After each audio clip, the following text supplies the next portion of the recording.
Hey everybody, George Williams Sr. here. Hey, just wanted to show you a few little tips and hacks and stuff that I've done over the years. I'm constantly messing with my equipment, trying to figure out what works and what doesn't and what works better. And so I'm going to show you a few things. If you haven't seen some of my previous videos, I can't talk. I wanted to show you this again. This was a mod that I did. I got from a Canadian faller. His name is Bjorn Butler, I think. He's up there in Canadistan. And it looked like a good idea. I modified it a little bit from what his was. But basically, I used to carry my axe up on my back of my shoulder and slipped it in like a big old sword scabbard and stuff. But when it's wet and rainy, it was really difficult to get into that pouch. So I saw his thing, and I was wondering, man, what the heck is that he's doing? Because he's just pulling it out and taking it and putting it on. I mean, just like that. So I looked up some of his stuff.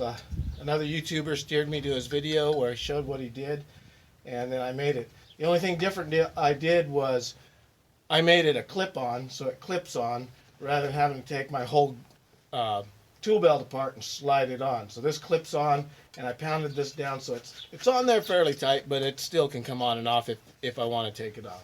But what this does is I welded these loops onto my axes, and they're out of the way, so they're not in the way of getting wedged. But it makes it super easy to stick on your tool belt and grab it off, and it's right there. Super easy, super simple. I had it in the very middle of my back, and I was finding that my tape was getting hung up on the handle depending on which way I turned. So in some of my videos you'll see my tape put in different spots. So I'm just still playing around. I haven't tried this out yet. Over here I moved it over more to my side so it sticks out more straight back behind me instead of sideways. Maybe that'll keep from getting hung up on the brush and the branches and stuff when I'm bucking a log. We'll find out. So that's a mod. I really appreciate that, Mr. Butler. That was a great idea. The other thing I do is with my boots. I have tried over the years all kinds of boots. I've had white, Red Dogs, several other brands, and man, they all hurt my feet. And the older I got, the more I despised having sore feet. And I found a few years back, probably about 4 years back, I found some Danners. Now, these for me, everybody's different, and I'm only about 180 pounds, 190 pounds on the off season. But these have been the best boots for me. They're water resistant, not 100% waterproof, but resistant enough that when you're walking around in the snow or it's raining, if you're not just stomping through ankle deep water mud puddles, they keep your feet dry. Good enough.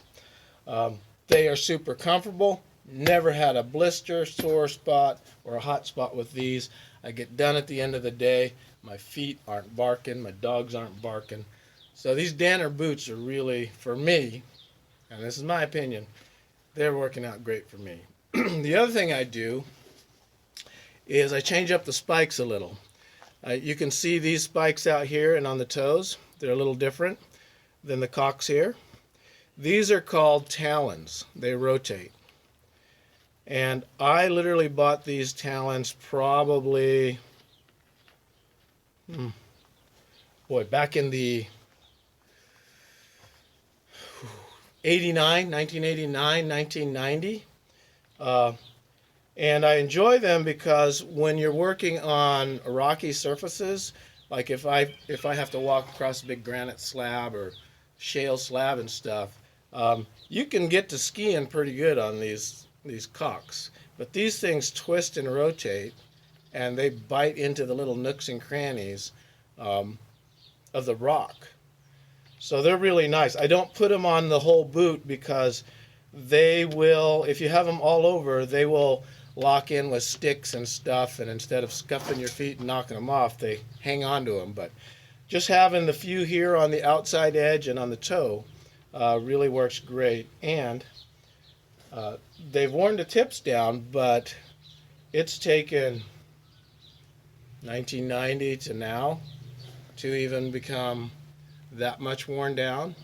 And I have a whole bag of these because I'd bought a whole bunch to outfit my entire boot years ago. So when I wore those boots out, I'd switch them over to the next boot.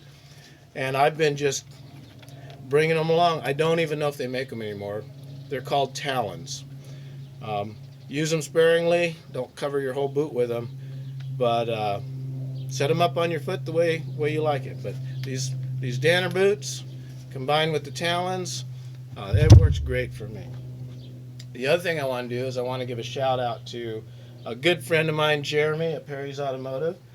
My jack, the filler screw on my jack, got down tight and really hard, and it shattered, and I couldn't get it off.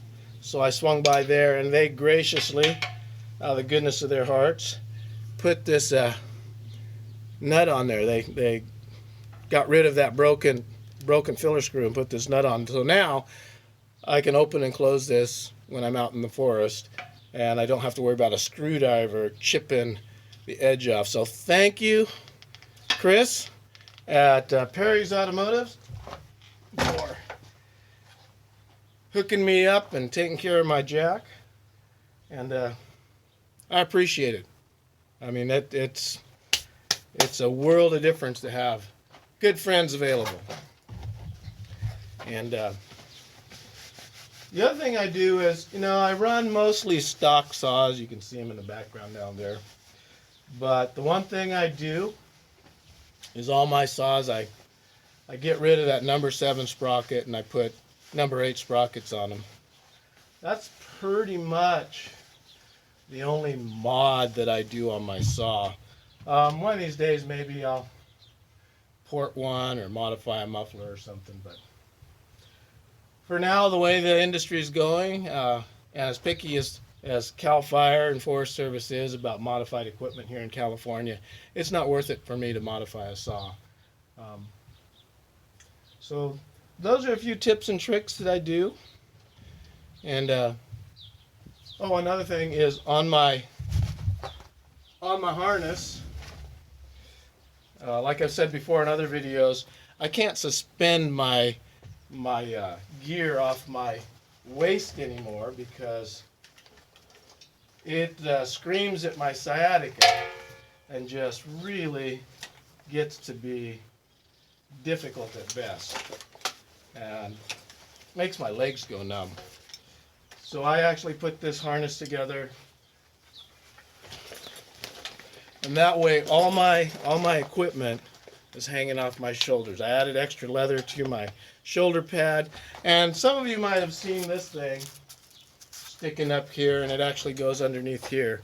Basically what that is it's a ballistic collar. I got it down at the Army Surplus store, and it pads my shoulder here, and it protects me from burning the back of my neck with my muffler, which happens at times, or driving my dogs into the back of my neck when I'm packing and stumbling around. But anyway, those are some of the little tweaks and tips and stuff. I mean, everybody sets up their belt and their gear their own way. You just got to experiment. This is what works for me. Figure out what works for you. And, you might get a little flack from some of your coworkers and stuff because I often do stuff that they've never seen done before. But you know what? Hey, that's just me. Don't be afraid to be yourself. All right, George Williams Sr. Talk to you later.